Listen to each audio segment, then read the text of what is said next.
बहुत पुरानी बात है। एक जंगल में एक गुरुकुल था जिसमें बहुत सारे बच्चे पढ़ने आते थे। एक बार की बात है, गुरुजी सभी विद्यार्थियों को पढ़ा रहे थे, मगर एक विद्यार्थी ऐसा था जिसे बार बार समझाने पर भी समझ में नहीं आ रहा था। गुरुजी को बहुत तेज से गुस्सा आया और उन्होंने उस विद्यार्थी से कहा, जरा अपनी हथेली तो दिखाओ बेटा। विद्यार्थी ने हथेली गुरुजी के आगे कर दी। हथेली देखकर गुरुजी बोले, बेटा तुम घर चले जाओ, आश्रम में रहकर अपना समय व्यर्थ मत करो, तुम्हारे भाग्य में विद्या नहीं है। शिष्य ने पूछा, क्यों गुरुजी? गुरुजी ने कहा, तुम्हारे हाथ में विद्या की रेखा नहीं है। गुरुजी ने एक होशियार विद्यार्थी की हथेली उसे दिखाते हुए कहा, यह देखो, ये है विद्या की रेखा, यह तुम्हारे हाथ में नहीं है, इसलिए तुम समय नष्ट ना करो और घर चले जाओ और वहाँ अपना कोई और काम देखो।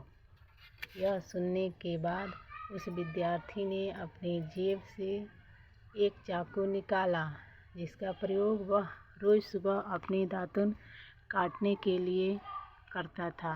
उस चाकू से उसने अपने हाथ में एक गहरी लकीर बना दी।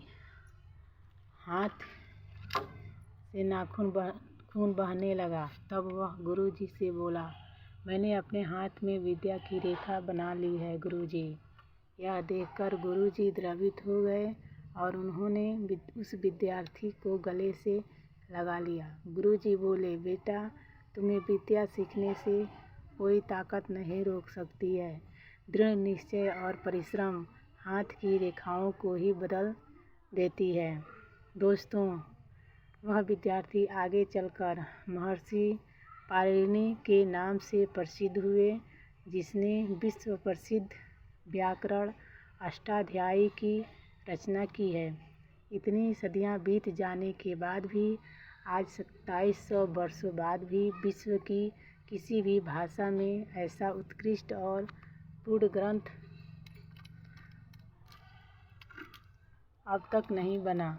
दोस्तों,